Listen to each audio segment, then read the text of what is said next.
Hi class. Today we're going to be focusing on page 13 of your booklet.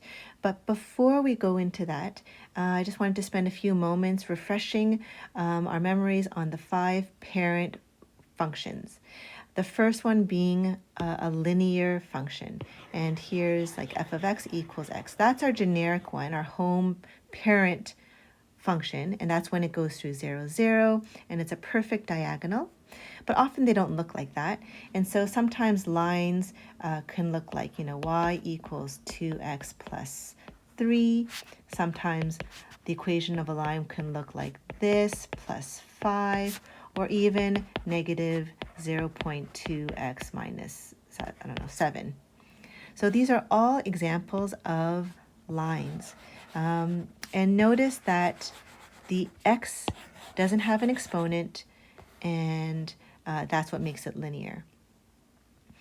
Our next function is our quadratic, and that here has an exponent where the x variable has an exponent of 2. And whenever we have an x2, then that is going to create sort of like a parabolic shape.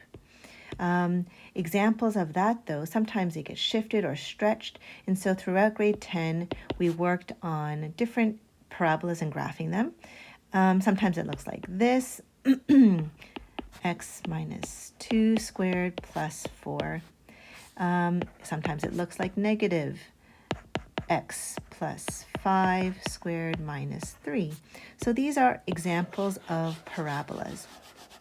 And so they would have a parent function of this g of x equals x squared.